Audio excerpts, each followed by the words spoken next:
Assalamualaikum warahmatullahi wabarakatuh. Bismillahirrahmanirrahim. Innal hamdalillah nahmaduhu wa nasta'inuhu wa nastaghfiruh wa na'udzu billahi min shururi anfusina wa sayyiati a'malina. Man yahdihillahu fala mudilla lahu wa man yudlil fala hadiya lahu.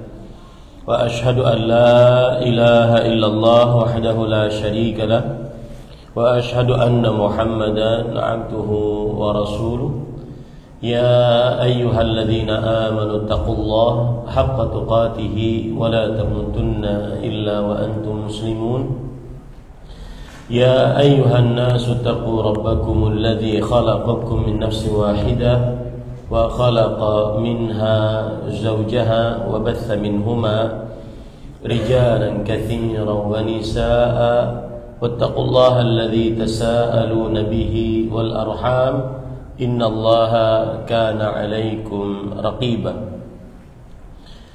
يا أيها الذين آمنوا اتقوا الله وقولوا قولا سديدا يصلح لكم أعمالكم ويغفر لكم ذنوبكم ومن يطع الله ورسوله فقد فاز فوزا عظيما أما بعد فإن أصدق الحديث كتاب الله وأحسن الهدي هدي محمد صلى الله عليه وعلى آله وسلم وشر الأمور محدثاتها وكل محدثة بدعة وكل بدعة ضلالة وكل ضلالة في النار.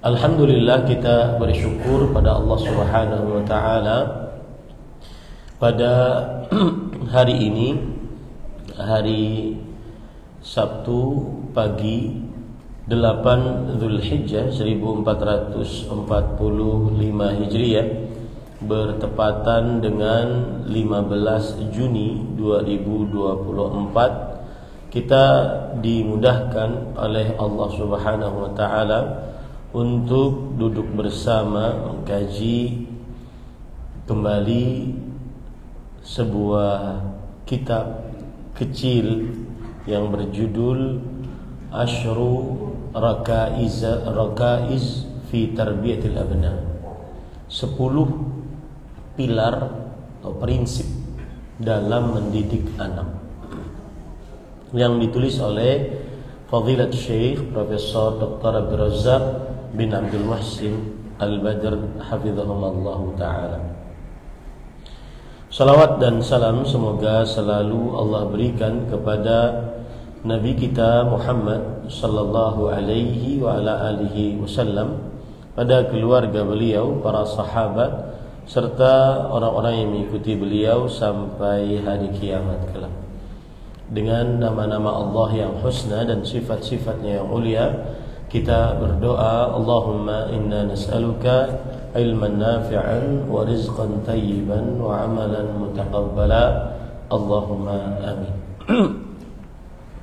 Ahibati fillah, afanillah wa iyyakum. Ini adalah pertemuan yang kedua di dalam pembacaan kitab kita Ashru Rakaiz fi Tarbiyatil Abna, 10 pilar dalam mendidik anak.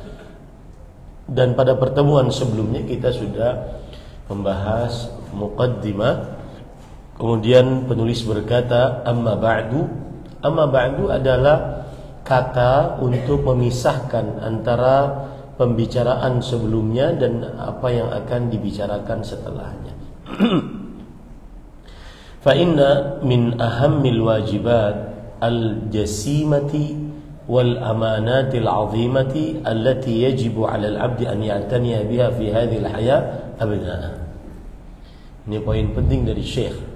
Sesungguhnya kewajiban-kewajiban yang besar, amanah-amanah yang agung yang seorang hamba wajib untuk memperhatikannya di dalam kehidupan adalah anak-anaknya.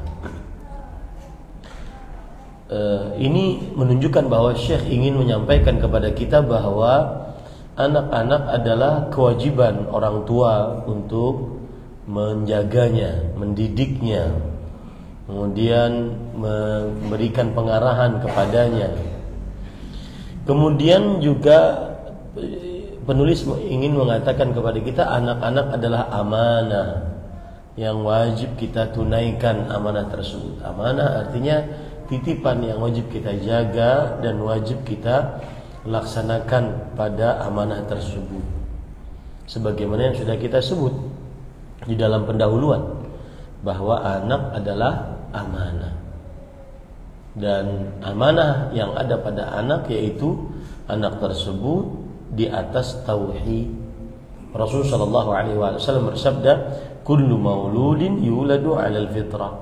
Setiap bayi yang terlahir dilahirkan di atas fitrah. Min haitsu tarbiyatuhum wa ta'dibuhum wa nushuhum wa tawbihuhum wa tawjihuhum. Yang mana anak-anak kita, kewajiban bagi kita untuk mendidik mereka, mengajari adab kepada mereka, menasihati mereka, memberikan bimbingan kepada mereka. Fa innal abna'a min jumlatil amanatil 'azimati allati amara Allah 'azza wa jalla bi ri'ayatiha wa hifdhiha. Kama qala ta'ala 'inda dzikri al-awsafil mu'minin walladzina hum li amanatihim wa 'ahdihim ra'un. Karena sesungguhnya anak-anak ini termasuk dari bagian amanah yang agung yang Allah Subhanahu wa taala memerintahkan untuk menjaganya, untuk memperhatikannya. Sebagaimana firman Allah di dalam ayat Al-Qur'an yang menjelaskan tentang sifat orang-orang beriman, yaitu berbunyi orang-orang yang menjaga amanah dan perjanjiannya. Surat Al-Ma'arij ayat 32.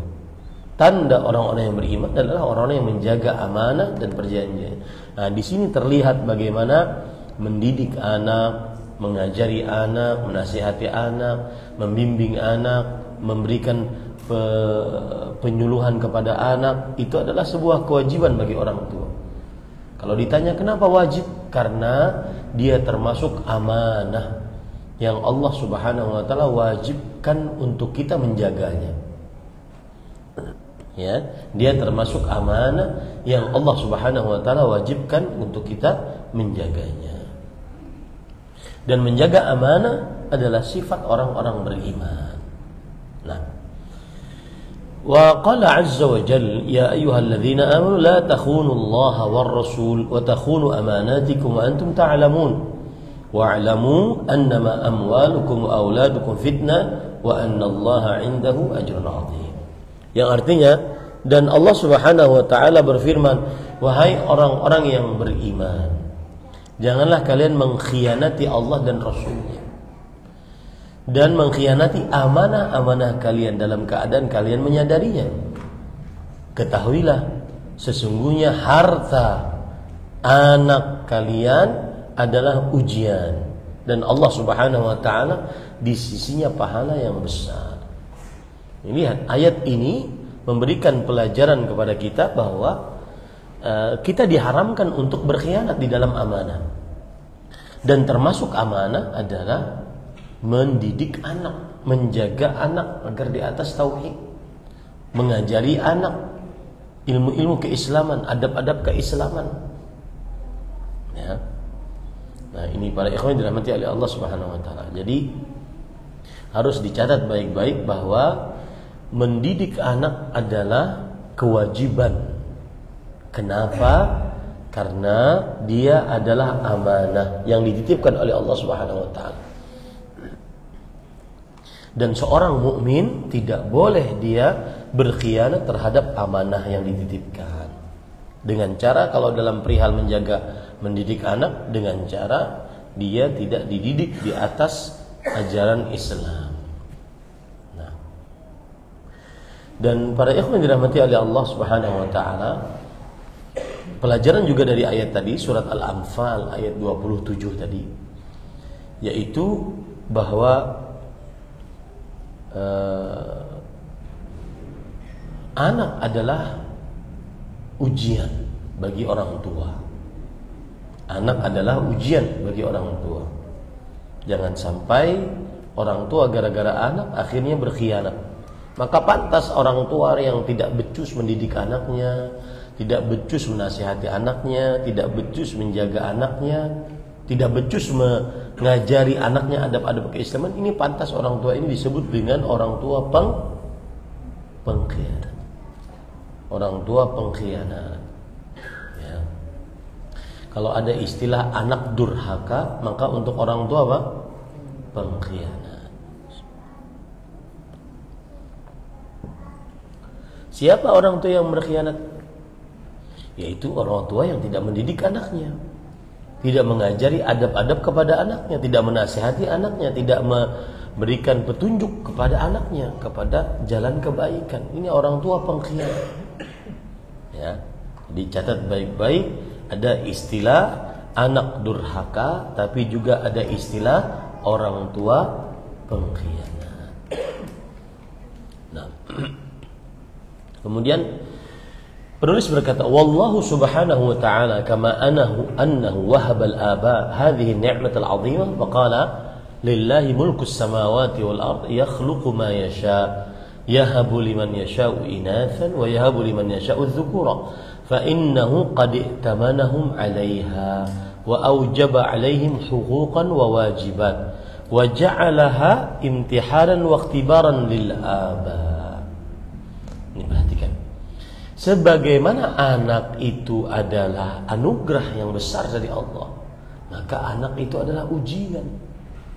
Ini sudah kita bahas pada pertemuan sebelumnya di awal. Anak itu anugerah, tidak semua orang diberi. Ada yang diberi anak-anak seluruhnya perempuan, ada yang diberi anak-anak seluruhnya laki-laki, ada yang dicampurkan oleh Allah laki-laki dan perempuan, ada yang mandul, anugerah dari Allah. Tapi ingat bahwa anak itu adalah amanah yang akan dimintai pertanggungjawaban oleh Allah Subhanahu wa taala. Fa in qamu biha tujaha abna'im kama amarahumullah azza wa jalla kana lahum 'indallahi ajrun 'azim. Orang tua kalau mengerjakan kewajibannya terhadap anaknya, orang tua kalau menjaga amanah yang ada pada anaknya, maka bagi mereka pahala yang besar. Wa thawabun jazil, ganjaran yang agung. Wa in farratu fiha faqad a'radu anfusahum lil 'uqubati bihasabi tafridhi. Nah, kalau seandainya mereka menjaga amanah pada anak, mendidik anak, menasihati anak, memberikan petunjuk yang baik kepada anak, mencarikan kawan-kawan yang baik terhadap anak dan seterusnya, maka dia akan dapat pahala yang besar. Orang tua ini. Sebaliknya, kalau seandainya mereka lalai dalam mendidik anak, lalai dalam menasihati anak, lalai dalam mengajari anak, maka mereka akan mendapatkan siksa sesuai dengan kelalaian mereka.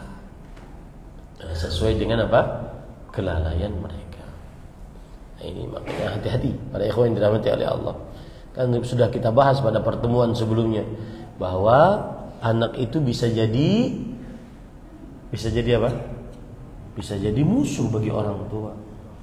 Ya, innama amwalukum wa auladukum aduwwan lakum fahdharuhum. Sesungguhnya harta dan anak-anak kalian adalah musuh bagi kalian. Maka hati-hatilah terhadap mereka. Kenapa bisa jadi musuh? Karena anak-anak bisa menjadikan orang tua sebagai pelaku dosa dan maksiat kepada Allah Subhanahu wa taala. Nah. Tapi kalau seandainya orang tuanya amanah, orang tuanya mendidik, mengajari adab-adab Islam, orang tuanya memperhatikan pendidikan dan pengajaran Islam pada anak-anaknya, maka dia akan dapatkan pahala yang besar. Apa pahalanya? Yaitu doa yang tidak terputus dengan kematian orang tua. Rasulullah SAW bersabda dalam hadis riwayat Muslim, Tirmidzi, "Idza mata ibnu Adam inqata 'amalu illa min thalath." Jika anak Adam meninggal, maka terputus amalnya dari 3. Sedekatin jariyah, sedekah yang mengalir pahalanya, aw ilmin yuntafa'u bih, atau ilmu yang diambil manfaatnya, aw waladin salihin yad'u lahu, atau anak saleh yang mendoakan. Doa anak saleh tidak akan terputus dengan kematian orang tuanya.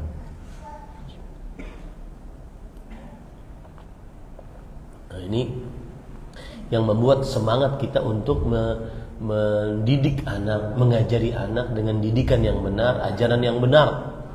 Karena pahalanya akan terus mengalir. Dan itu harus kita pikirkan itu. Orang yang cerdas mikirkan itu. Karena orang yang cerdas memikirkan bagaimana kehidupan setelah kematian. Ya, kehidupan di dunia cuma sebentar aja, 60-70 tahun. Kehidupan setelah kematian ratusan tahun, ribuan tahun. Lihat Nabi Muhammad SAW dan keluarganya. Berapa lama sudah meninggal? 1434 tahun. Beliau wafat pada tahun ke-11 Hijriah. Kita sekarang di 1445 Hijriah. Berarti sudah ribuan tahun Nabi Muhammad SAW meninggal. Alangkah indahnya kalau seandainya kita selama itu kemudian terus mengalir pahalanya. Siapa dari siapa? Anak. Nah, ini para ikhwan yang dirahmati oleh Allah. Maka jadilah orang tua yang amanah, bukan pengkhianat. Siapa orang tua yang pengkhianat? Yang tidak amanah, yang tidak mengajari anaknya ilmu-ilmu keislaman, adab-adab keislaman, tidak menasihatinya, tidak memberikan petunjuk kepada jalan yang benar, dan seterusnya. Qala Allah azza wa jalla, ya ayyuhalladzina amanu qu anfusakum ahlikum nara wa quduha an-nas wal hijara 'alaiha malaikatun ghiladun syidad. Kemudian penulis membawakan ayat, wahai orang yang beriman, jagalah diri kalian dan keluarga kalian dari api neraka yang bahan bakarnya adalah manusia dan bebatuan. Allahu Akbar. Di atasnya para malaikat yang besar dan keras-keras. Di atasnya para malaikat yang besar dan keras-keras. Penulis kemudian mengatakan, fal ayatu aslun azimun fi wujubi riayatil aulad wa tarbiyatihim wal inayati bi ahwalihim. Maka ayat ini menunjukkan dasar ajaran Islam yang agung, yaitu tentang kewajiban mengurus anak dan mendidik mereka dan memperhatikan keadaan-keadaan mereka. Nah, ini perhatikan ya para ikhwan. Ini wajib hukumnya mendidik anak, mengasuh anak, mengayomi anak, ya, memperhatikan keadaan sang anak, hukumnya wajib itu.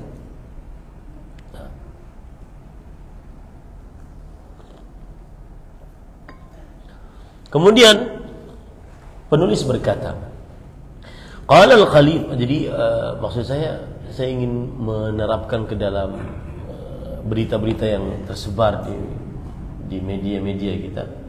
Ada orang tua membuang anaknya, ada orang tua yang tidak menafkahi anaknya, ada orang tua yang tidak pernah bawa kajian anaknya, sudah tidak bisa memberikan ilmu pengetahuan keislaman, tidak juga dibawa ke kajian, tidak juga dimasukkan ke dalam pesantren.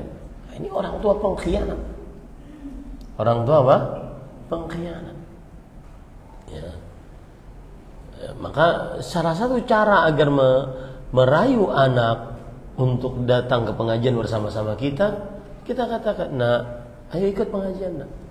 Nanti kalau kamu nggak ikut, nanti bapak dianggap sebagai pengkhianat oleh Allah Subhanahu Wa Taala. Nah, itu akan terenyuh untuk anak.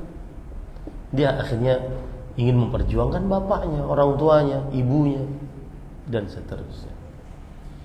Berarti ayat ini adalah kewajiban mengurus dan mendidik anak, wajib hukumnya. Dalilnya surat At-Tahrim ayat 6.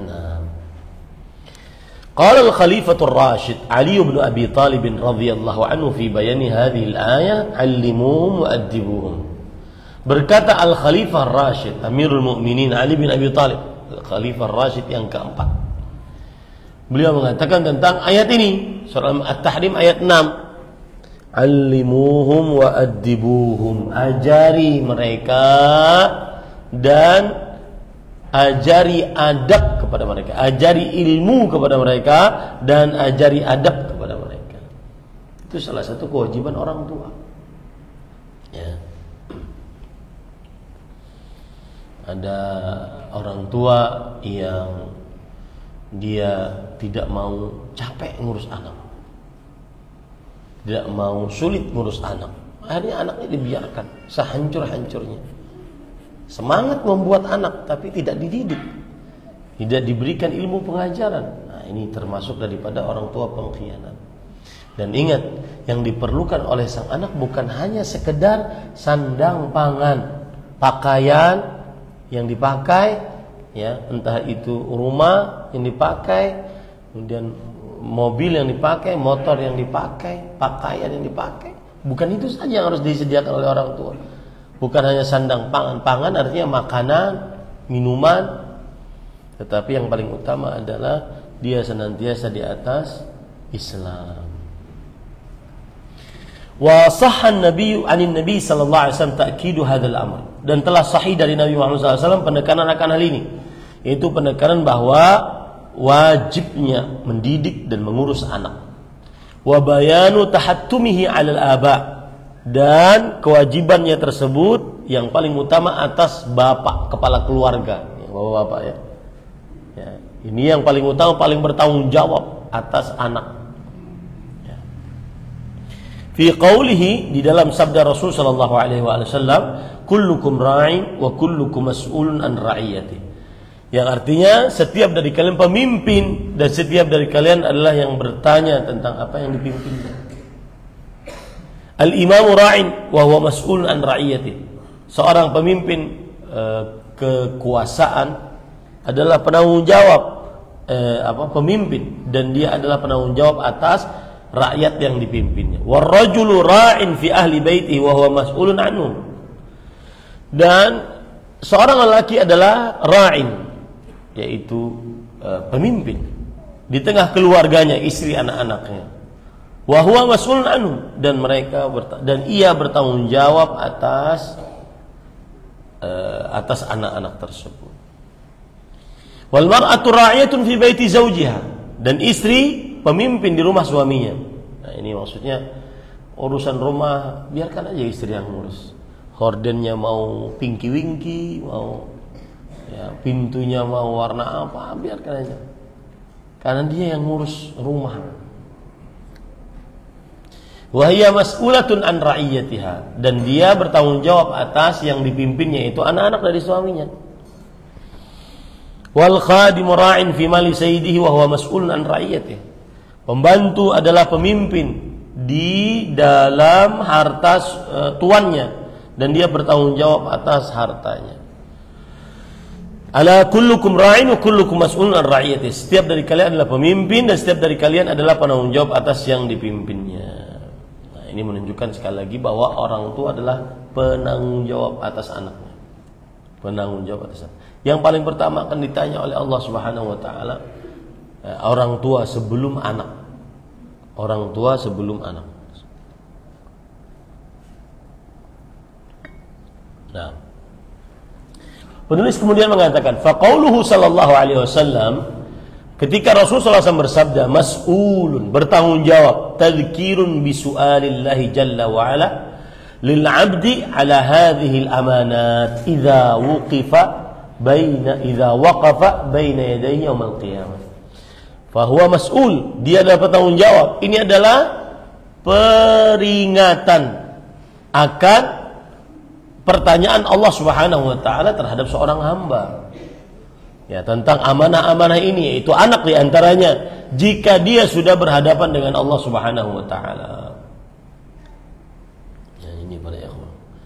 Mas'ul. Ya, mas'ul. Jadi tanamkan dalam diri orang tua mas'ul. Mas'ul itu artinya yang bertanggung jawab. Ya. Apalagi kalau sudah berhadapan dengan hisab di hadapan Allah Subhanahu wa taala. Kemudian qala ba'du ahli ilm, para ulama sebagian berkata, innallaha yas'alul walida an waladihi yaumal qiyamah qabla an yas'alal walida an walidihi. Allah Subhanahu wa taala akan bertanya kepada orang tua bagaimana mendidik anaknya pada hari kiamat, sebelum Allah bertanya kepada anak bagaimana sikap baktinya kepada orang tua. Ya. Nah, ini para ikhwan yang dirahmati Allah. Fa innahu kama anna lil abi ala ibni haqqan falil ibni ala abi haqqan. Jadi di situ sama-sama punya hak. Anak punya hak atas orang tua punya hak atas anak. Ya. Haknya anak adalah orang tua senantiasa memperhatikan pendidikannya, pengajarannya. Haknya orang tua terhadap anaknya adalah anaknya berbakti kepadanya. Nah, taib. Jadi kita dulu ditanya orang tua sebelum anak tentang bakti anak pada orang tua. Kita dulu ditanya. Qala Ibnu Umar radhiyallahu anhuma, "Adib ibnaka fa innaka mas'ulun an waladik." Abdullah bin Umar radhiyallahu anhuma, sahabat Nabi generasi salafus saleh, ajari adab anak laki-lakimu.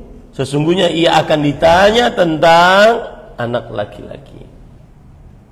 Ya. Madza adabtahu? Apa yang engkau sudah berikan adab kepada dia? Wa madza 'allamtahu? Apa yang kau telah ajarkan kepada anak-anakmu? Ya. Innahu mas'ulun an birrika wa ta'atihi wa tawa'iyatihi lak. Sesungguhnya ia bertanggung jawab atas berbuat baik kepadamu wahai para orang tua, dan kemudian atas ketaatannya kepadamu.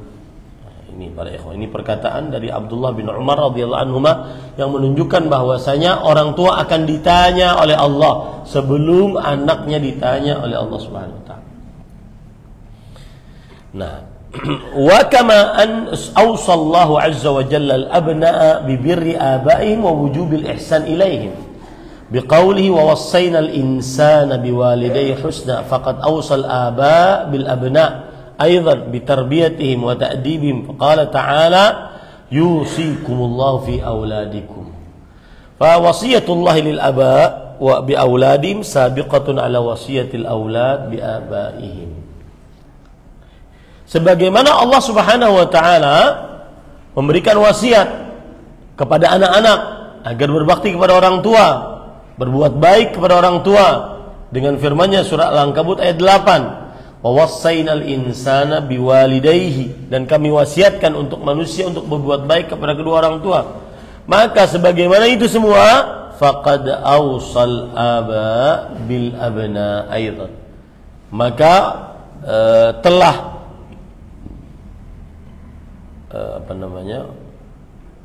Allah mewasiatkan agar orang tua berbuat baik kepada anak-anaknya. Jadi wasiat Allah untuk orang tua agar berbuat baik kepada anak-anaknya lebih dahulu daripada wasiat Allah untuk anak agar berbakti kepada orang tua. Paham ya? Orang tua pertama kali. Jadi kalau seandainya ada orang tua nuntut anaknya saleh, maka apakah petunjuk kesolehan sudah diberikan oleh orang tua atau tidak? Ya. Nah, jadi orang tua lebih dahulu diwajibkan melaksanakan kewajibannya mendidik anak, nasihati anak, membimbing anak sebelum anak diwajibkan untuk berbakti kepada orang tua. Nah, waqad akhbara nabiyuna sallallahu alaihi wasallam al-karim anna lil walidaini ta'thiran balighan fi abnaihim. Dan Nabi kita Muhammad sallallahu alaihi wasallam yang mulia telah memberitahukan bahwa orang tua memiliki pengaruh yang besar terhadap anak. Ya, jadi jangan salahkan orang lain, salahkan orang tua. Mari ada yang curhat, anaknya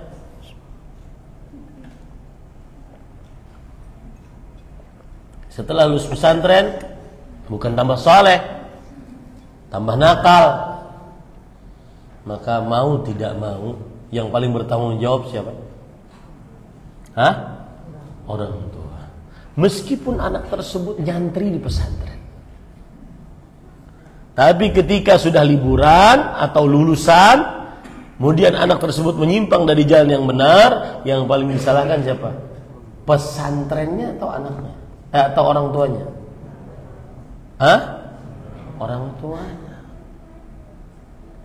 Orang tua. Ini para ikhwah. Syekh ingin mengatakan itu bahwa Nabi kita Muhammad SAW telah mengabarkan bahwa orang tua sangat mempengaruhi anak. Apa-apa adalah orang tua yang dicontoh oleh sang anak, terutama di golden age ya, dari umur 7 tahun sampai umur 12. Anak akan sangat mencontoh. Saya beri contoh menarik keluarga kecil saya ini. Saya kadang-kadang ada beberapa yang ketinggalan di hotel gitu, charging kah atau apa gitu. Anak keempat saya, Abdurrahman namanya, kelas 1 SD. Dia mendengar pembicaraan saya dengan istri bahwa ketinggalan ini. Dia langsung berpikir, nanti kalau Abdurrahman sudah besar, bisa nggak ya jaga barang, tidak seperti Abah? Itu, ya. Jadi benar-benar like son, like father. Buah jatuh tidak jauh dari pohon. Yang kalau seandainya orang tua itu mencontohkan yang baik, dia akan baik. Yang mana kalau anaknya menyimpang, maka penyebab paling besar penyimpangan tersebut adalah orang tua. Jangan salahkan yang lain. Saya pernah suatu ketika masuk ke dalam supermarket yang ya jualan macam-macam lah, dengan anak perempuan nomor 2, kemudian istri. Sampingnya ada anak perempuan, anak orang gitu. Pakaiannya seperti anak-anak perempuan sekarang, pakai kain, kemudian pasmina gitu ya, kemudian pakai celana. Anak saya yang perempuan ini, dia sampai mobil baru bilang, Umi tahu nggak itu yang di samping? Itu santri putri loh. Apakah di sini kesalahan pada pesantrennya? Tentu tidak, karena di pesantren sangat ketat untuk menjaga aurat. Dan itu terjadi saat liburan. Ini menunjukkan bahwa orang tua, ya, orang tua yang sangat mempunyai andil besar tentang penyimpangan sang anak. Makanya di sini saya mengatakan tentang hadisnya, kullu mauludin yuladu 'alal fitrah. Setiap anak yang terlahir dilahirkan di atas fitrah. Fa'abawahu yuhawidani, maka kedua orang tuanya lah penyebab anak tersebut menjadi Yahudi, au yunassirani, atau menjadikan Nasrani, au yumajjisani, atau menjadikannya sebagai Majusi. Kamatsalil bahimati tuntijul bahimah, seperti hewan melahirkan hewan. Hal tara fiha min jazaa, adakah bedanya? Pada hewan. Di orang tua, ya, orang tua memiliki pengaruh yang sangat besar terhadap anak. Gaya berbicara, gaya ngobrol itu sangat dilihat oleh sang anak. Ya, sangat dilihat oleh sang anak. Bahkan kadang-kadang anak kita kan main sama paman-pamannya, saudara-saudara kita. Nah, itu diadopsi oleh anak, dibawa ke rumah. Nah, ini dari mana nih kata Ami? Kata Ami itu kata pamannya, saudara saya. Artinya dia sangat terpengaruh dengan apa yang ada di sekitarnya. Dan yang paling mempengaruhi adalah orang tua karena selalu bersamanya. Bagaimana bayangkan orang tua yang sibuk tanpa menyentuh anak sama sekali. Ya, apalagi dua-duanya kerja. Kadang istri lebih cepat kerjanya daripada suaminya. Lebih cepat keluar rumah, ya, daripada suaminya. Itu kapan bisa mendidik anak? Nah, ini para ikhwan yang dirahmati Allah. Jadi penyebab terbesar orang tua terhadap anak. Jangan salahkan lingkungan dulu. Ini karena lingkungannya, anak, orang tua. Bahkan di dalam perihal-perihal yang anak-anak itu menyimpang, ternyata salah satu penyebabnya adalah orang tua. Nah, suatu saat santri saya habis subuh kan kita halaqah tahfidz gitu, berhalaqah-halaqah. Dia duduk di majlis, tapi pakai pikirannya kosong, tatapan matanya itu hampa, pikirannya kosong, nggak ngapa-ngapain, cuma anak seperti ini nggak boleh dimarahin. Ayo baca, ayo. Nggak. Tapi ditanya, kenapa nak, ada apa? Lama baru ngaku. Saya kemarin pulang Ustaz, melihat ibu dimarahin bapak. Saya jadi kepikiran bagaimana akhir urusan mereka berdua. Nah, itu sangat menjadi pikiran. Ya, ini para ikhwan yang dirahmati oleh Allah SWT.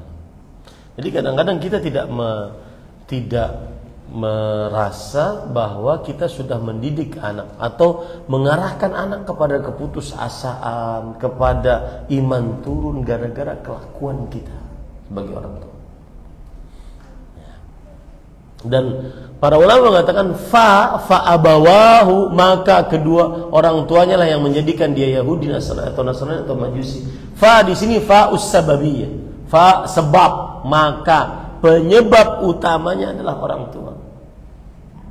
Ya, penyebab utamanya adalah orang tua. Baik. Wa hadza mathalun malighun mahsus. Ini adalah perumpamaan yang sangat mendalam dan dapat dilihat dengan panca indera kita. Yaitu tadi Rasulullah SAW bersabda, kamathalil bahima tuntijul bahima. Seperti hewan melahirkan hewan yang sama. Hal tara fiha min jad'ah, apakah ada bedanya? Enggak ada beda. Nah, begitulah anak dengan orang tua. Itu perumpamaan yang sangat mendalam yang kita bisa pikirkan, kata beliau. Fa innal bahimah tuntaju fil 'ada salimatan minal 'uyubi wal afat. Karena kebanyakan hewan itu dia dalam kebiasaannya lahir dalam keadaan lepas dari aib dan kekurangan, cacat. Falaisa fiha jad', tidak ada cacat di dalam kakinya. Au qata, atau terputus tangannya. Au udhuniha, atau terputus telinganya. Au rijliha, atau terputus kakinya. Wa inna ma yahsulu dzalika min sahibiha aw ri'ayatiha. Maka itu semua terjadi karena yang menjaganya, ya, imma bi ihmaliha aw bi fi'li mubasyaratan. Baik dengan meremehkannya atau dengan mengerjakannya secara seksama. Nah, ini pesan, ya, hati-hati dengan anak. Karena orang tua sangat memberikan pengaruh terhadap anak. Pernah suatu ketika juga ada santri putri, ya. Dia video call dengan kawan ini saat liburan ceritanya. Video call dengan kawannya. Asik-asik ngobrol, bapak ibunya bertengkar hebat. Angkat suara bla bla. Kemudian dia perlihatkan kepada kawannya, nih lihat nih, pemandangan setiap hari nih, memperlihatkan pertengkaran ibu bapaknya kepada anak, kepada temannya. Ini sudah pemandangan setiap hari nih, nih ente lihat nih. Nggak tahu tuh gimana akhirnya nanti. Jadi bainat. Dan itu sangat menghujam terhadap anak. Sangat, jadi memorinya sangat kuat. Sangat kuat. Ya. Nah, fahakadzal ibnu fa innahu yuladu 'alal fitrah. Maka demikianlah anak laki-laki, sesungguhnya dia akan dilahirkan di atas fitrah. Fitrah itu artinya di atas tauhid, di atas Islam, di atas kewajaran, di atas tidak penyimpangan, di atas kebaikan. Fa idza ta'allama al-kadhiba wal ghisha aw al-fasada wal inhiraf aw ghayrahu min al-munkarat fa innahu li amrin kharijin 'anil fitrah. Maka kalau dia bisa dusta, nipu, berbuat kerusakan, penyimpangan, atau selain lainnya dari hal-hal yang mungkar, maka itu berarti berasal dari luar. Nah, anak asalnya dia baik. Anak bagaikan kertas putih. Ya, kalau ada tercoret, ini berarti ada yang nyoret. Paham maksud saya? Anak asalnya loyangnya bagus. Kalau ada bengkok loyangnya, berarti itu ada yang membengkokkan. Kenapa? Itulah yang dimaksud dengan makna kullu mauludin yuladu 'alal fitrah. Setiap bayi yang terlahir dilahirkan di atas fitrah. Di atas kewajaran, di atas kebaikan, di atas keislaman, di atas tauhid. Di atas menjaga kemaluan, di atas menjaga kehormatan, di atas menjaga kepribadian yang baik. Kalau dia berubah, dusta, nipu, bohong, tidak tepat janji, itu berarti belajar dari apa? Dari luar dirinya. Imma an yakuna bisababi su'ut tarbiyah, bisa disebabkan karena jeleknya pendidikan di tengah rumah, awil ihmal fiha, atau disebabkan karena meremehkan pendidikan terhadap anak, aw bi mu'atsirin kharijin min ashabis su' aw ghairihi min al-khulata, atau dengan faktor lain, faktor luar seperti teman-teman yang buruk atau yang semisalnya dari yang mencampuri kehidupan sang anak tersebut. Ya, ini para ikhwah.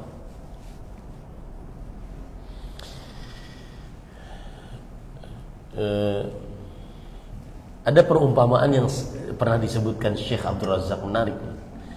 Beliau katakan, kalian kan punya mobil gitu ya. Kalau kalian sedang naik mobil, lalu kacanya terbuka, lalu ada tercium bau, apa yang kita kerjakan?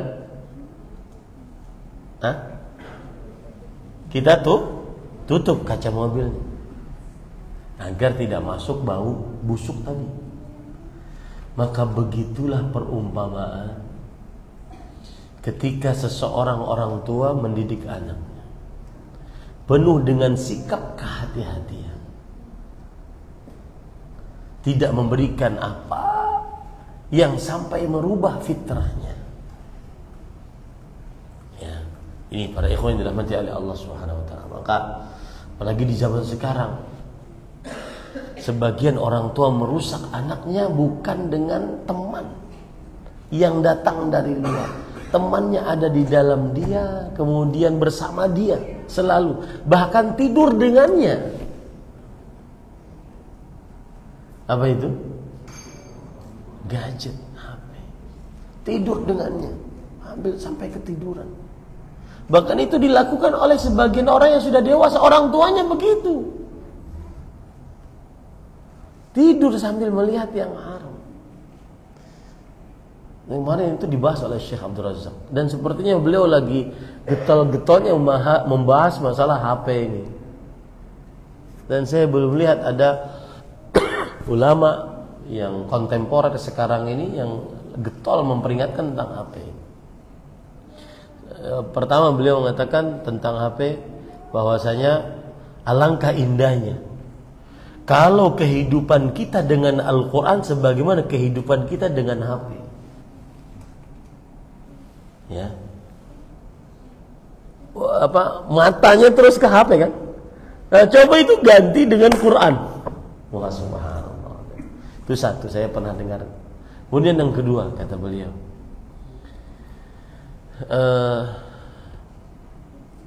bagaimanapun seseorang yang tidur di atas zikir, maka akan menambah semangat ibadah setelah tidurnya. Pemahaman baliknya, yang tidur di atas melihat yang haram, maka akan menambahkan maksiat dalam keadaan tidak tidurnya. Bahwa orang mau tidur, dia berzikir sampai tidur. Astagfirullah. Apalagi hari-hari ini kita dianjurkan untuk bertakbir.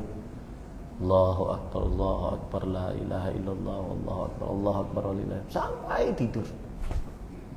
Ya.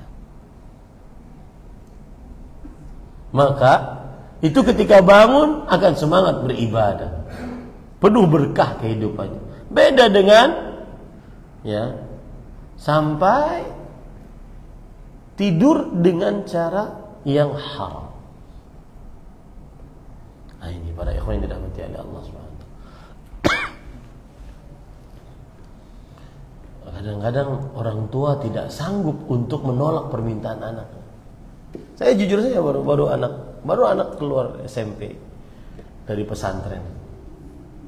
Dan ini nunggu untuk ke SMA karena masih belum tahun ajaran baru. Jadi dia di rumah. Dia ngerayu orang tuanya. Boleh nggak, Bang? Download apa? Game apa? Game pokoknya.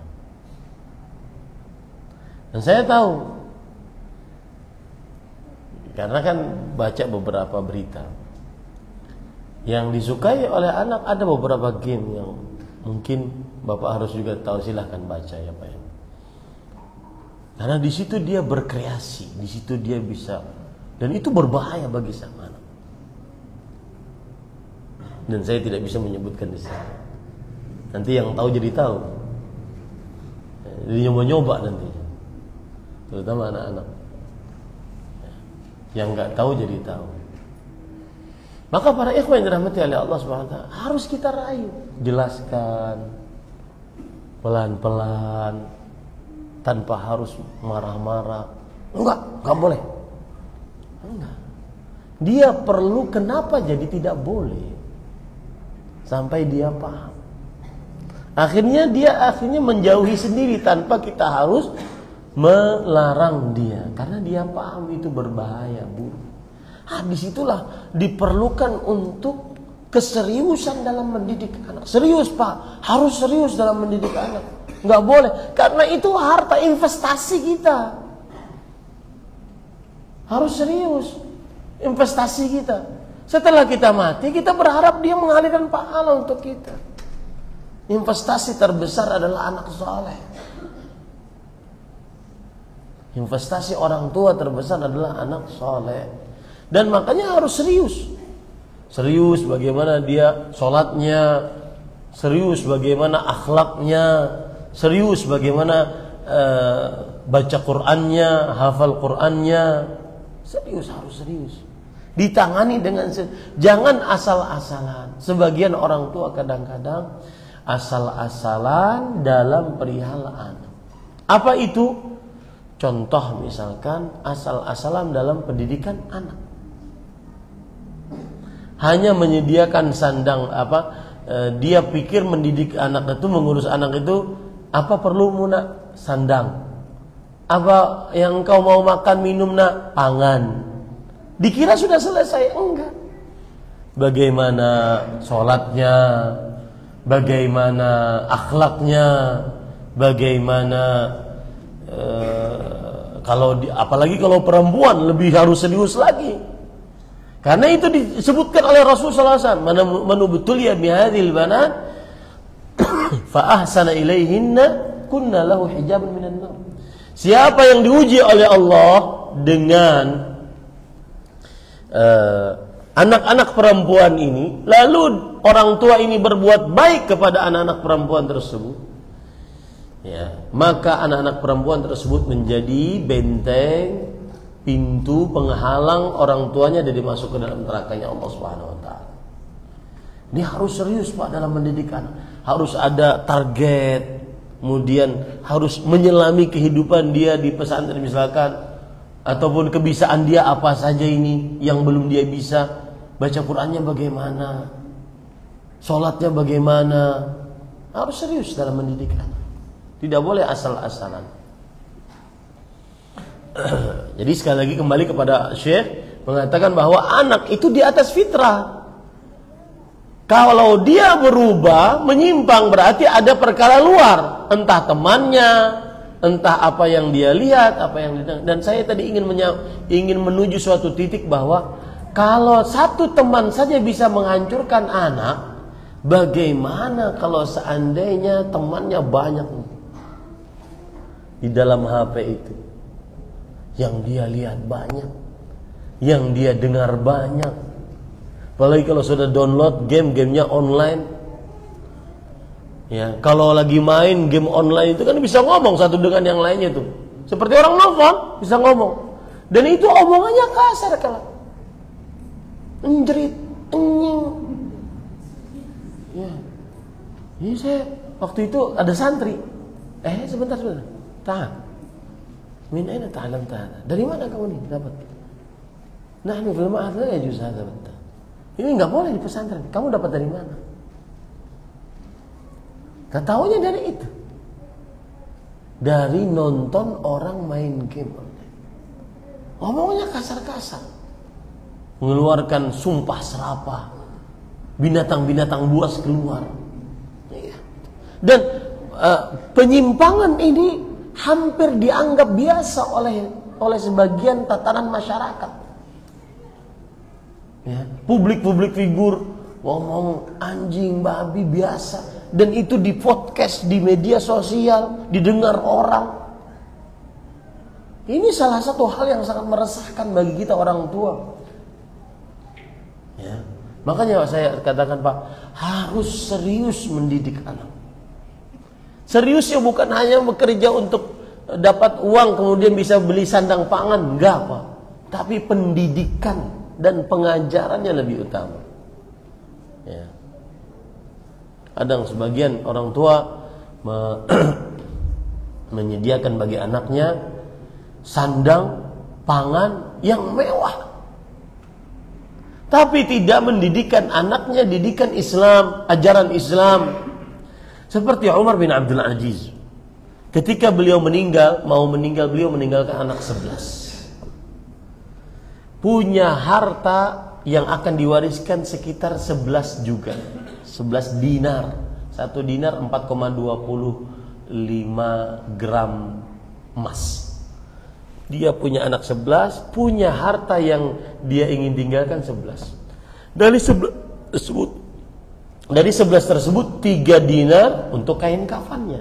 Sisa 8. Sisa berapa? 8.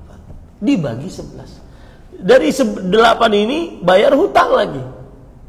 Kalau tidak salah 3 dinar atau 2 dinar. 3 tinggal 4 atau tinggal 5. Bagi 11. Sampai ketika mau meninggal Umar bin Abdul Aziz ditanya, "Madza tarakta li ahli?" Apa yang kau tinggalkan untuk anakmu? Beliau mengatakan, "Taraktu lahum taqwallah." Aku tinggalkan kepada anak-anakku takwa kepada Allah. Kenapa? In kanu atqiya, kalau mereka bertakwa, wa aghniya fasayunfiqu fi sabilillah.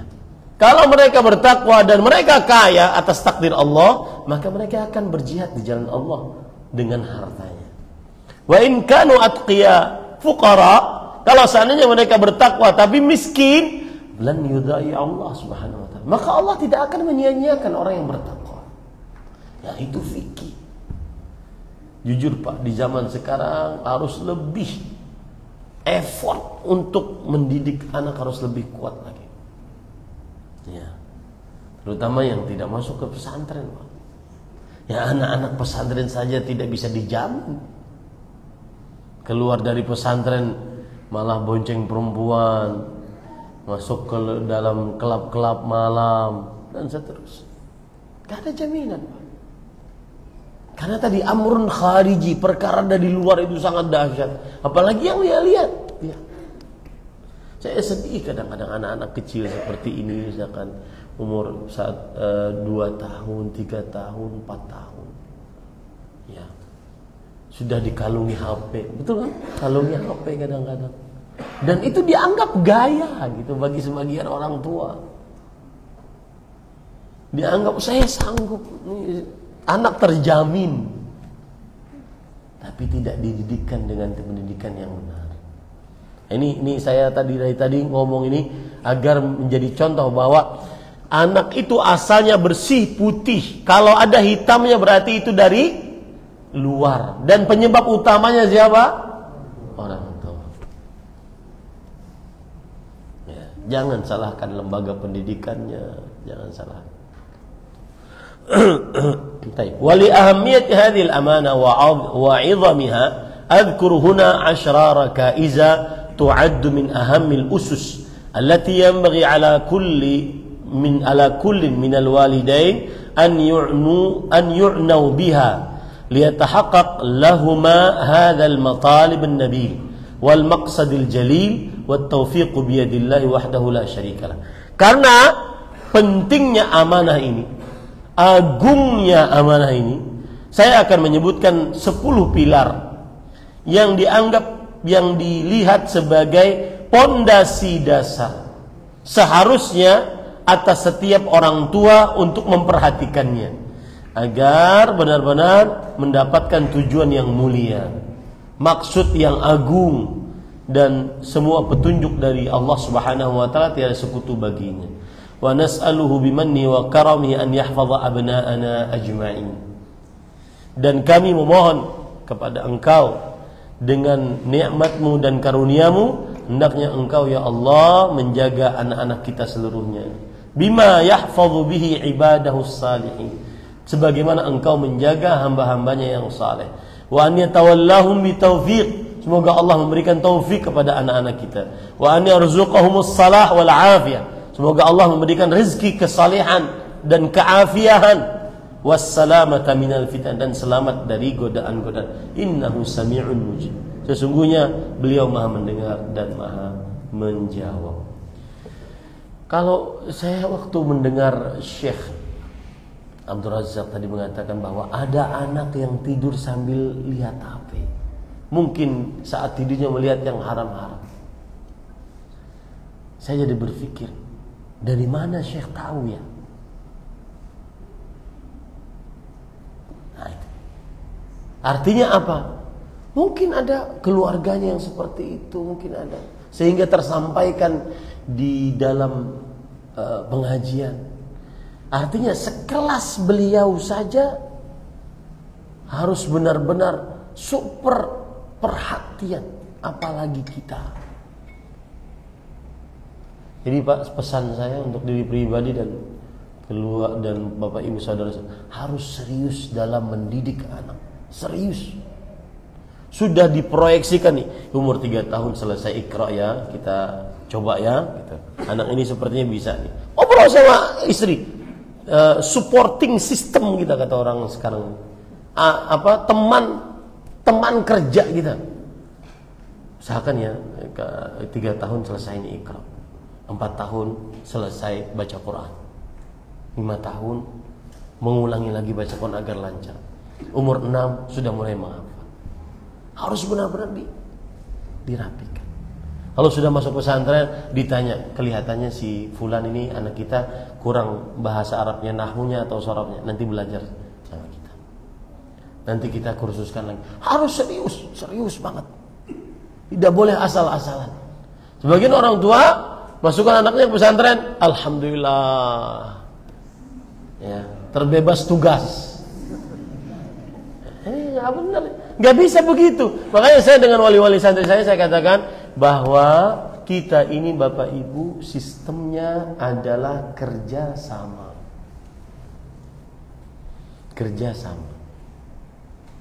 Sama-sama ingin anak ini soleh. Bagaimana caranya? Nah, seperti itu. Nah, alhamdulillah selesai muqaddimah. Insyaallah kita pada pertemuan yang akan datang membahas pilar yang pertama, yaitu ikhtiyaruz zaujah as-salihah, mencari istri yang salihah. Wah Ustaz, kalau sudah ada yang ada sekarang gimana ya Ustaz? Ya, jadikan dia yang saleh. Nanti kita akan bahas itu insyaallah ta'ala.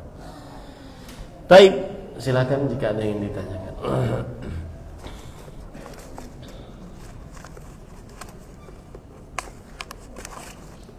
Dan saya berpesan pada ikhwan, ini bukan hanya tugas para istri ya mendidik anak, enggak.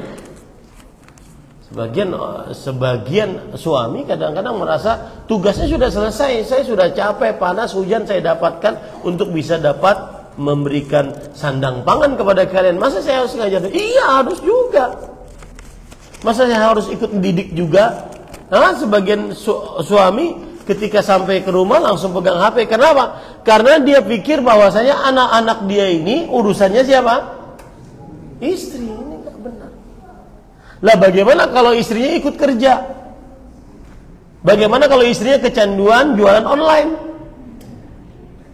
Sampai kadang-kadang gaji suami kalah dengan gaji istri. Lalu siapa yang ngurus anaknya? Ini benar-benar tidak becus anak orang tua seperti ini. Ini hati-hati ya para ikhwan. Qaddarullah, subhanallah, saya dan adik-adik saya mengetahui bahwa orang tua kami kembali ke masa kelam, yaitu narkoba. Yang sampai saat ini mereka belum tahu kalau anak-anaknya sudah tahu. Bagaimana ya Ustadz untuk saya dan adik-adik saya caranya supaya ibu kami bisa agar tidak terjerumus dalam hal itu? Bagaimana caranya agar ibu saya menjauhkan dari lingkungan yang tidak baik? Saya nangis terus-terusan Ustadz saat mengetahui hal tersebut. Yang pertama, dunia belum kiamat. Ya. Yang pertama, wahai seorang anak yang mengetahui ibunya sedang terperosok ke dalam narkoba, maka katakan dunia belum kiamat. Apa maksud saya dengan perkataan seperti itu? Berbaik sangkalah kepada Allah. Masih bisa disembuhkan, masih bisa dinasihati. Dengan cara perbaiki hubunganmu dengan Allah. Itu cara pertama dan paling utama. Perbaiki hubunganmu dengan Allah. Banyak-banyak berdoa, ya Hayyu ya Qayyum birahmatika astaghits. Wahai yang membolak-balik, wahai yang maha hidup, maha berdiri sendiri, dengan kasih sayangmu kami memohon pertolongan dalam keadaan yang sempit. Aslih li sya'ni kullah. Perbaiki seluruh urusanku, termasuk urusan ibuku, perbaiki. Fala takilni ila nafsi tarfata ain. Jangan sandarkan diriku kepada diriku walau sekejap mata. Kenapa kita terlalu banyak menangis? Sedih ya boleh, tapi jangan terlalu berlebihan. Kita masih punya Allah. Ya, berdoa kepada Allah agar ibu disembuhkan, ibu diberi petunjuk, nasihat dapat diterima oleh ibu. Berdoa kepada Allah SWT. Makanya saya katakan kiamat belum datang, masih ada waktu untuk bisa merubah dengan izin Allah SWT. Karena Pak jujur jawaban saya itu adalah hasil, boleh dikatakan observasi yang sering curhat lah. Sebagian orang kalau dapat musibah, bahkan yang sudah kenal dakwah, yang sudah sering ngaji, kalau sudah dapat kesulitan mulai putus asa. Atau minimal, dan ini yang paling banyak, mulai mengatur dirinya sendiri, lupa bersandar kepada Allah. Contoh nih kasus ibu narkoba. Oh iya, bagaimana ya caranya? Ini aja deh, kita nasihati melalui suaminya kah, ibu bapak kita kah, atau melalui orang tuanya kah? Tapi nanti ngomongnya gimana ya? Tapi dia seakan ngurus dirinya sendiri gitu. Paham nggak maksud saya? Saya beri contoh yang lain. Kasus terbaru yang saya dapatkan. Ada orang kena fitnah sana sini. Kemudian dia harus klarifikasi ke sana ke sini, ke sana ke sini. Dia jadi stres sendiri. Yang harus dilakukan sebenarnya apa? Perbaiki hubungannya dengan Allah. Allah yang maha kuasa. Allah yang maha kuasa atas semuanya itu. Yang memfitnah Allah akan jadikan diam. Seperti itu. Makanya saya tadi dengan bahasa tenanglah, belum kiamat. Maksudnya apa? Masih ada harapan. Baik sangkalah sama Allah. Ya, apa yang terjadi pada ibumu bukan kiamat. Insya Allah masih ada harapan. Asalkan tadi bersandar kepada Allah SWT. Nanti ditunjuki oleh Allah. Oh, bagusnya seperti ini. Ibu agar berhenti dan seterusnya. Ya. Wallahu a'lam. Akhwat yang menikah lagi ketika suaminya telah meninggal merasa tidak bisa maksimal dalam mendidik, memperhatikan anaknya lagi. Apakah perasaan ini seperti berkhianat? Maka kenapa sampai tidak maksimal dalam mendidik anak? Ya, mungkin masih kepikiran suami yang meninggal, atau yang semisal. Jadi pertanyaannya penuh dengan pertanyaan. Ya, pertanyaannya penuh dengan pertanyaan. Yang jelas selama orang tua tidak mendidik, ya disebut sebagai pengkhianat, apapun alasannya dia. Artinya gini, pertanyaan dengan awalan ini nggak kena gitu. Akhwat yang menikah lagi ketika suaminya telah meninggal, ada apa nih antara awalan dengan akhiran? Apa hubungan antara menikah lagi setelah suaminya meninggal dengan mendidik anak? Apa coba? Antum kalau jadi ustadznya paham nggak pertanyaannya? Dan ini biasa pertanyaan perempuan ya begitu. Sebenarnya ini kalau dibuka dan ibunya ada di samping, dia akan cerita dari A sampai Z.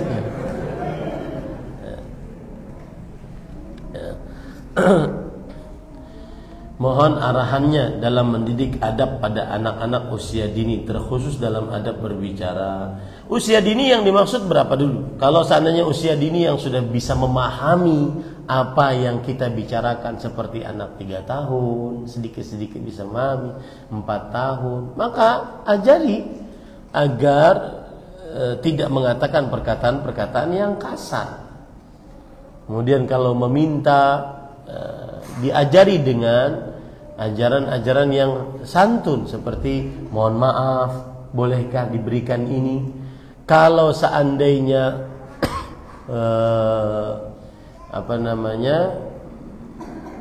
memberi, maka memberilah dengan cara yang baik dan seterusnya. Jadi ini pertanyaan sangat umum sekali. Yang jelas dilihat dulu anaknya, kapasitas anaknya berapa umurnya. Dan yang paling utama di dalam mendidik anak, terutama golden age, adalah dengan suri tauladan, contoh yang baik. Saya beri contoh ya Pak. Antum pergi ke mall, pusat perbelanjaan, di waktu-waktu sholat, anak akan benar-benar terkenang di dalam otaknya, dalam ingatannya, bapak ini kalau lagi jalan sama kita pasti perhatian sholat. Dan itu capek. Kenapa? Karena kita harus keluar dulu, nyari masjid dulu, baru kembali lagi, mengulang lagi perjalanan di mall yang begitu besar itu. Tapi itu akan terkenang, dan nanti dia akan mengingatkan kita, bah, adzan loh Pak. Kenapa? Karena dia terbiasa untuk melihat bahwa bapaknya benar-benar memperhatikan sholat meskipun sedang berada di luar. Nah, di situ yang saya maksud serius tadi dalam mendidik anak. Harus ada perencanaan pada ikhwan. Ya, wallahu a'lam. Dan subhanallah, orang-orang menghancurkan anak kita dengan perencanaan. Ya, dengan perencanaan itu. Game-game itu membuat orang ketagihan. Dengan perencanaan itu. Dilihat dari faktor psikologisnya. Bagaimana anak, cocoknya anak segini, umurnya segini, itu dikaji oleh mereka untuk menghancurkan anak kita. Lah kita nggak perencanaan, nggak bisa. Ya, harus direncanakan, serius dalam mendidik anak, harus serius di dalam mendidik anak. Saya mempunyai anak laki-laki yang sudah beranjak dewasa. Akhir-akhir ini anak saya tersebut tidak lepas dari HP. Bagaimana cara menasihati anak saya agar tidak terlalu main dengan HP, dan bagaimana anak saya bisa pintar apa ini dalam berteman? Maka yang paling utama adalah, sebenarnya paling utamanya apa? Jangan dikasih HP. Ya. Saya sudah pesan dari sekarang kepada anak-anak saya. Nah, saya bilang kepada anak-anak, bapakmu sudah tahu apa yang ada dalam media sosial. Kalau nanti suatu saat setelah selesai sekolah SMA, kemudian kuliah, memperharuskan kamu harus punya HP karena harus berkomunikasi dengan guru-gurumu, maka cukuplah media sosial WhatsApp atau Telegram. Tidak usah mempunyai akun-akun yang macam-macam. Apalagi anak pertama yang kita proyeksikan untuk menggantikan bapaknya. Dan itu harus ditanamkan dari sekarang. Kamu pengganti saya di pesantren. Dia ada rasa tanggung jawab untuk memimpin pesantren. Saya proyeksinya adalah pimpinan pesantren, harus tinggi ilmunya. Maka para ikhwan yang dirahmati oleh Allah, yang paling utama adalah lepaskan anak dari gaji tersebut. Susah, antum sampai berbuih mulutnya ngomongin, dia nggak akan bisa. Kenapa? Alatnya sudah dia pegang. Apalagi internet tanpa batas, wifi. Ya, susah. Ini pada ikhwan yang dirahmati oleh Allah SWT. Lalu bagaimana cara mudah berteman, memilih teman? Jawabannya adalah lihat anak tersebut, anak siapa, belajar di mana, kemudian memperhatikan sholat atau tidak. Nah, ini yang saya maksud. Serius itu maksudnya mendampingi sang anak. Nah, teman dengan siapa teman-temannya? Dari mana? Sekolah apa dia? Apa asiknya berteman sama dia? Kita menyelami kehidupan dia. Itu namanya serius terhadap anak. Ya, seperti itu. Wallahu a'lam. Bagaimana anak yang dilahirkan dari orang tua non-muslim, bagaimana pendidikan keislamannya? Karena sejak lahir si anak tidak pernah diberi pendidikan tentang tauhid. Maka sekarang dia harus belajar tentang tauhidnya. Ya, tidak ada kata terlambat untuk belajar. Wallahu a'lam. Saya mempunyai anak laki-laki 5 tahun yang sangat aktif, bahkan hampir bisa dibilang nakal, karena banyak melanggar aturan-aturan kecil di rumah, seperti mencoret tembok dan lain-lain. Dia tidak kurang dengan nasihat dari saya dan suami, karena tingkahnya saya sering menangis menghadapi tingkah-tingkahnya yang luar biasa. Beri saya nasihat semangat untuk mendidik amanah anak Allah ini. Maka jawabannya, kalau contohnya mencoret tembok, ya, maka carikan tembok yang boleh dicoret. Iya, carikan tembok yang boleh dicoret. Karena itu keaktifan sang anak. Karena kalau seandainya itu ditahan, dia akan hilang kreativitasnya. Karena itulah waktu anak seperti itu. Contoh misalkan anak-anak sekarang, ada yang lari sana sini, ada yang main, ya. Nah, itu memang anak. Kalau jenggotan lari-lari di kajian, wah itu kurang ajar.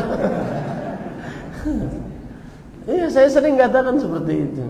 Itu memang dunianya sang anak, nggak usah dimarahin, tapi diarahkan saja. Ya, tidak dimarahin tapi diarahkan saja.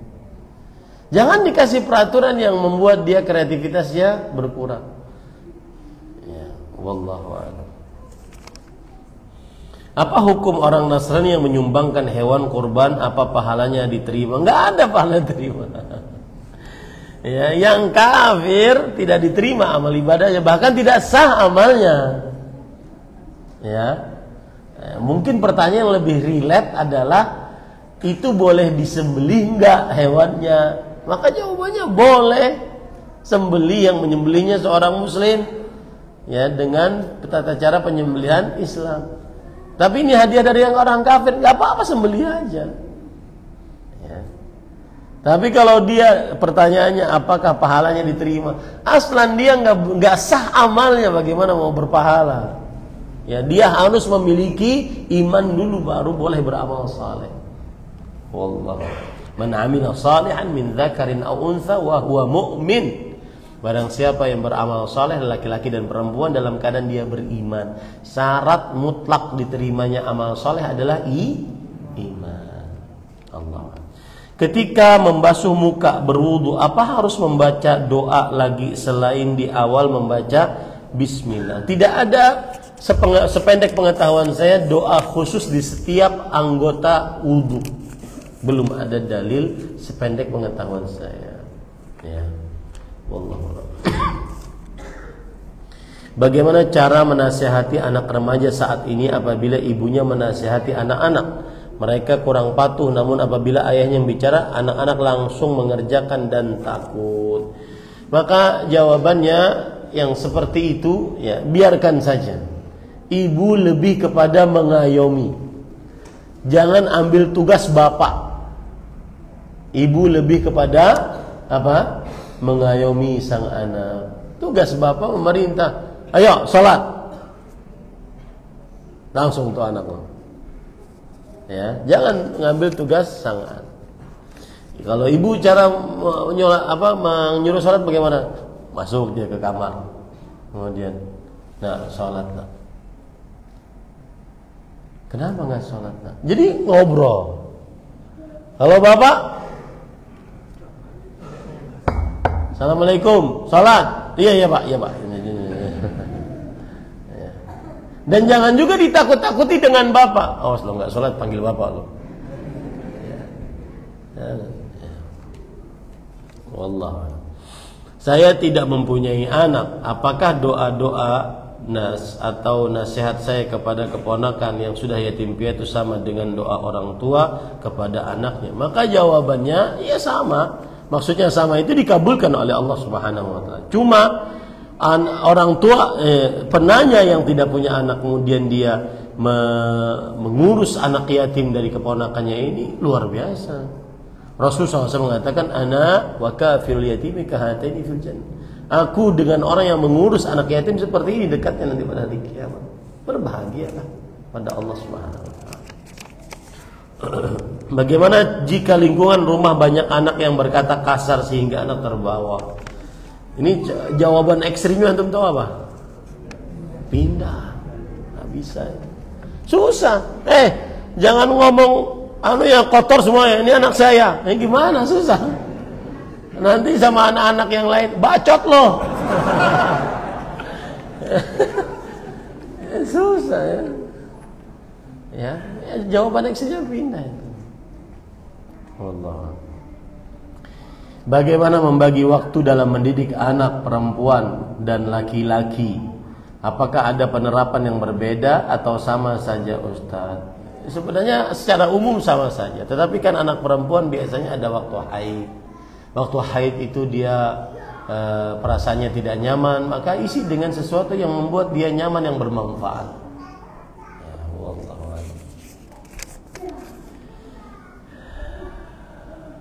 Ustadz, aku kelas 3 SD. Apakah anak kalau dipanggil lagi sholat terus gimana? Bolehkah batal sholat?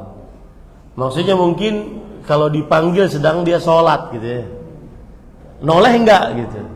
Jawabannya nggak boleh noleh deh. Ya, kalau sedang sholat nggak boleh noleh. Allahu Akbar. Rian katanya. Ya gimana? Nggak boleh. Ya.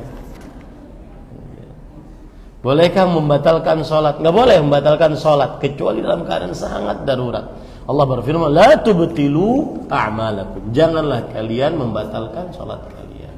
Ini bagus nih pertanyaan anak, masyaallah. Mudah-mudahan anak-anak kita menjadi anak yang saleh. Bagaimana hukumnya memakan daging kurban yang kita berkurban nazar? Boleh saja. Tidak mengapa. Gini, sembelihan yang tidak boleh dimakan itu adalah sembelihan karena melakukan kesalahan. Sedangkan kurban nazar itu bukan kesalahan, tapi kewajiban, boleh dimakan. Ya. Kesalahan contohnya misalkan, sewaktu haji dia melakukan kesalahan yang diwajibkan, akhirnya dia bayar dam, maka dia tidak boleh memakannya. Ya, seperti itu. Adapun kurban, sembelihan yang karena akikah, karena kelahiran anak, sembelihan karena Idul Adha disebut dengan hewan kurban, sembelihan karena nazar boleh dimakan, tidak mengapa. Wallahu a'lam. Kecuali kalau dia nazar tidak mau makan dari kurbannya. Kalau saya sembuh, saya akan menyembelih sapi dan saya tidak akan makan sedikit pun dari kurbannya. Ini nazar saya. Salah sendiri nazarnya begitu.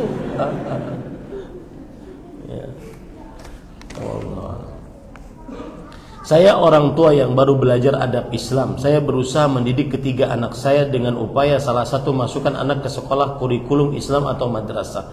Mohon dijelaskan dan cara lain dan upaya mendidik anak sementara kami orang tua belum banyak ilmu keislaman. Yang paling utama orang tuanya dulu belajar tentang adab-adab Islam. Dan untuk buku tentang adab-adab Islam ya. Adab-adab Islam itu kan ada dua. Adab seorang muslim kepada Allah, dan itu paling agung. Kemudian adab seorang muslim kepada makhluk-makhluk Allah. Nanti makhluk-makhluk Allah dibagi. Adab seorang muslim kepada orang tua, adab seorang muslim kepada adik kakak, adab seorang muslim kepada tetangga, guru, dan seterusnya. Maka saya nasihatkan kalau untuk belajar ilmu adab ada di beberapa kitab yang baru-baru seperti kitab hadis ya, di dalam kitab Bulughul Maram ada di bab terakhirnya, atau kitab Riyadhus Shalihin. Itu bagus untuk dibaca oleh orang tua dan bahasanya mudah dipahami. Ya, bahasanya mudah dipahami. Beli saja kitab Riyadhus Shalihin, bahasanya mudah dipahami. Ya, apalagi dengan syarahnya, dengan penjelasannya lebih paham lagi. Bagaimana hukum bayi yang sudah ditahnik? Apakah kotorannya BAB atau BAK-nya menjadi najis atau tidak? Dan berapa lama kotorannya terhitung suci? Jawabannya adalah anak yang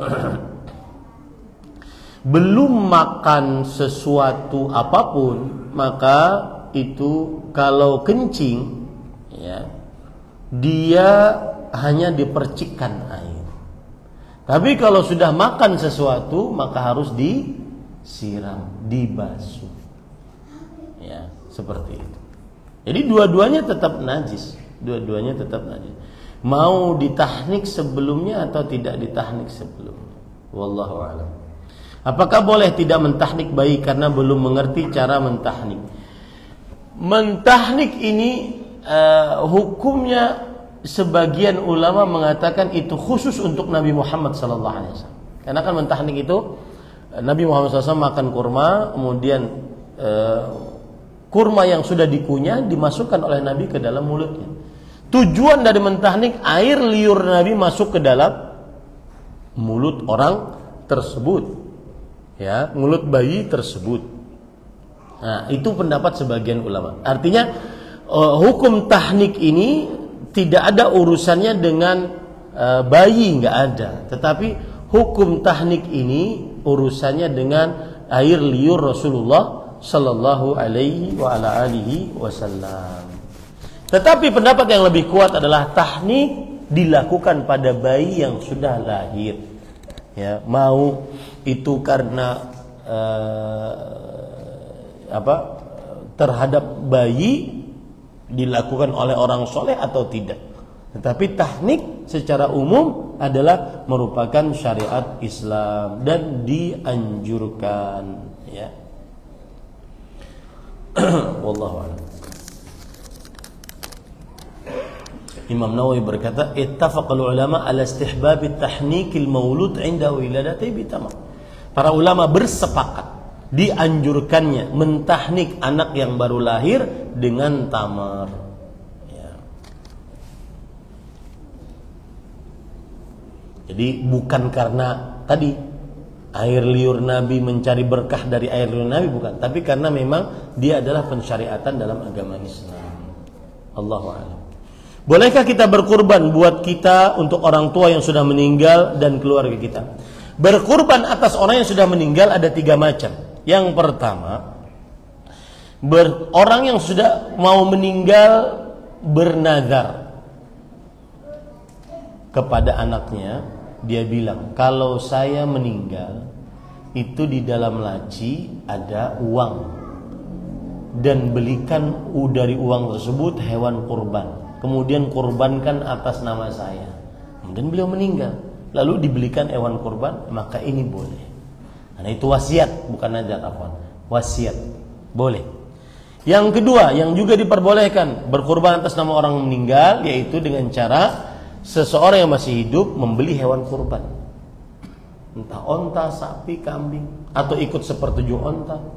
Dia membeli hewan kurban, kemudian ketika menyembelih dia sebutkan, bismillah, Allahu Akbar, hadza minni, ya Allah ini dariku, walaka, untukmu ya Allah, anni wa an ahli baiti, atas namaku dan atas nama keluargaku. Nah, di sini umum, keluarga yang masih hidup atau yang sudah meninggal. Ini boleh. Yang kedua.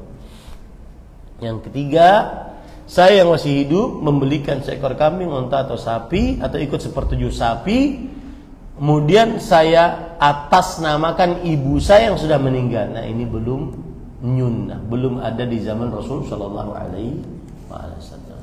Wallahu a'lam.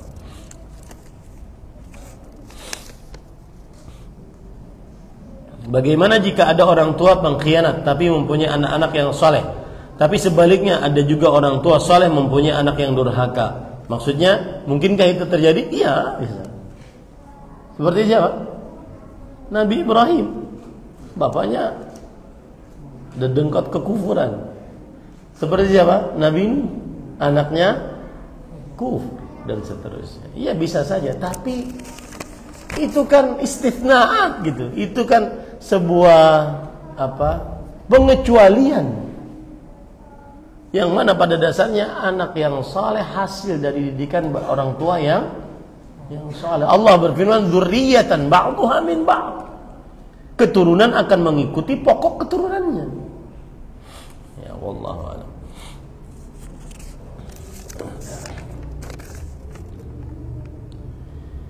Dan mungkin saja bisa terjadi seperti Ustaz, misalkan ada seorang wanita pezina. Ustaz, saya pelacur, mungkin nggak anak saya jadi kiai? Mungkin nggak? Mungkin aja. Ya. Wallahu a'lam.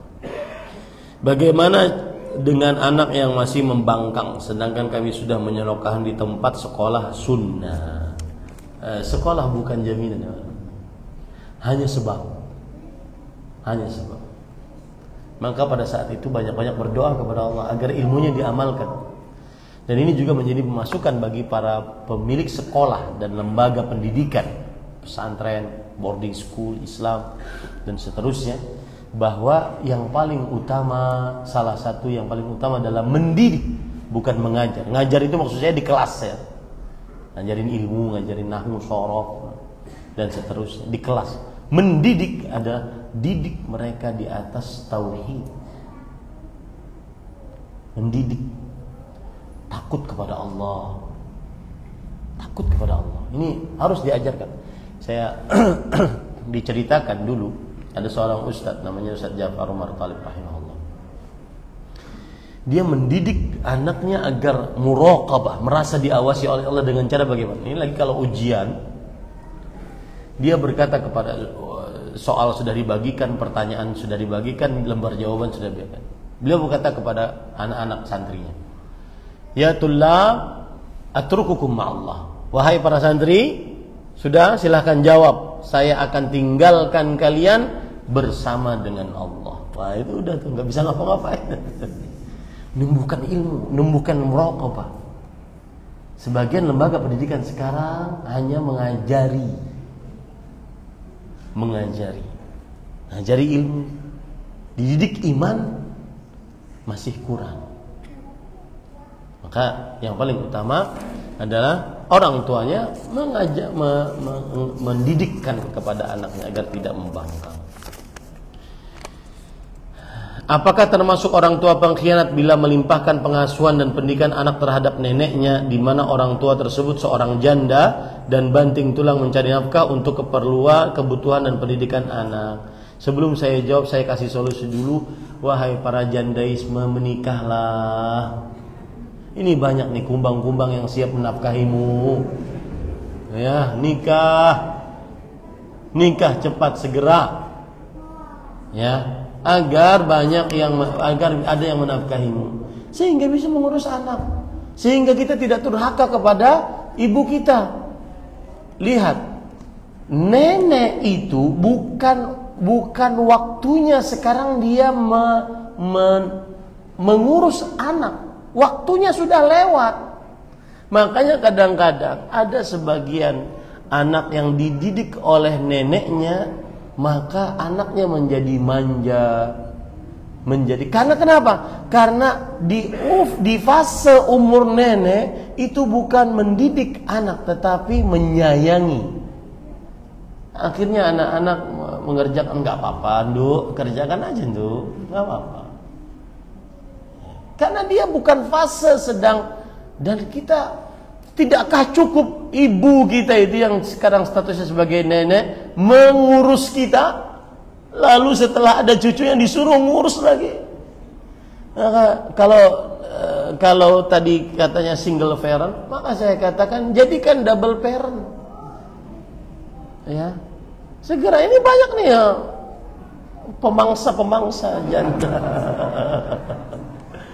Ya, ini pada ikhwan. Kenapa tidak boleh jual kucing dalam Islam? Padahal sudah dikasin atau gimana? Yang jelas ada yang melemahkan hadis dilarangnya menjual kucing. Ada yang melemahkan hadis dilarangnya menjual kucing. Artinya boleh saja menjual kucing, karena ada yang melemahkan hadis. Saya mau bertanya, kalau kita bersin pas lagi sholat itu kita baca hamdalah enggak? Jawabannya iya, baca. Ini fatwanya Syekh kami, Syekh Abdul Muhsin. Karena alhamdulillah termasuk zikir, dan kita diperintahkan untuk berzikir di dalam sholat. Ya. Tapi di sampingnya jangan jawab. Yarhamukallah. Nah, ini ngomong jadinya nih.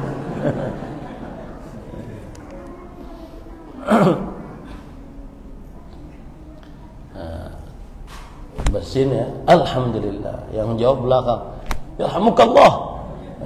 Yang bersin tadi, yahdikumullah. Batal salatnya. Dari kecil orang tua tidak mengajarkan tauhid, kemudian anak setelah dewasa dapat ilmu tauhid di luar. Apakah doa anak mengalir? Iya, jelas. Ya, orang tua, anak yang saleh mendoakan orang tuanya. Entah kesolehan itu didapat oleh anaknya, oleh orang tuanya, dari orang tuanya atau tidak. Tepat yang jelas dia mendoakan orang tuanya. Kenapa? Karena kita ini bagaimanapun ada karena orang tua. Makanya ada Syekh Utsman Al-Khamis mengatakan, kalau ibumu kasar terhadapmu, kalau di Arab biasanya orang kalau marah nyebut yahmar. Yahmar itu maksudnya, hei keledai kamu. Kalau di kita anjing loh, gitu ya. Itu di sana gitu, yahmar. Kasar. Maka kalau itu orang tua kita yang ngomong ke kita sebagai anak, iya bu, kita bukan hanya keledai, anjing juga sekalian boleh. Sabar dengan orang tua, sabar. Sabar. Kasar banget Ustaz orang tua. Saya pernah dicurhati oleh seorang anak. Saya nggak mau ketemu bapak. Kenapa? Sombongnya luar biasa kan?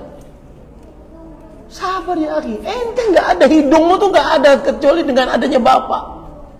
Sabar. Sok sekali jadi anak, sabar. Kita ini nggak ada wujudnya tanpa ada ibu bapak berjima. Nggak ada wujudnya. Sabar. Ada orang tua atau seorang ayah yang kehidupannya mementingkan dunia. Ayah tersebut tidak sholat, tapi ayah tersebut memiliki anak yang soleh dan solehah, rajin sholat. Setiap waktu sholat, ayah tersebut selalu mengingatkan anaknya untuk sholat. Namun ayah tersebut tidak pernah sholat. Bagaimana hukumnya seorang ayah tersebut? Ini pasti yang nanya ibu-ibu, perempuan. Karena pertanyaan gini. Ya. Kalau pertanyaan ringkasnya, bagaimana keadaan seorang ayah yang tidak sholat sedangkan ia mendidik anaknya sholat dan anak-anaknya sholat? Selesai. Maka jawabannya para ikhwah, ya, tetap tidak sholat tidak boleh dalam Islam, dan kufur. Yang tidak sholat kafir. Tidak sholat sama sekali kafir. Wallahu a'lam. Anak yang memiliki gejala kleptomania, apakah gejala tersebut bisa dihilangkan Ustadz? Dan apakah kesalahan orang tua juga Ustadz? Anak tersebut memiliki gejala tersebut setelah ayahnya meninggal pada usia anak tersebut 6 tahun, dan usia anak tersebut sekarang sudah 11 tahun. Apa arti kleptomania? Oh, mencuri. Ya, bisa dihilangkan. Pertama, berdoa kepada Allah. Yang kedua, diajari anak tersebut agar tidak mencuri.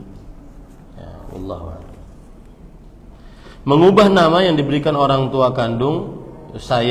Dahulu saya pun tidak. Apa ini? Assalamualaikum.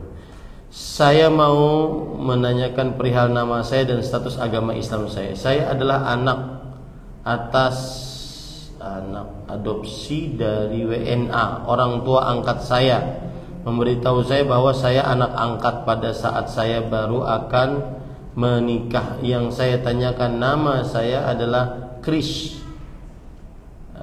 Karena informasi yang saya juga tahu bahwa orang tua kandung saya non-Islam dan orang tua kandung saya tidak mengubah nama saya diberikan orang tua kandung saya dahulu. Saya pun tidak mengetahui informasi apapun.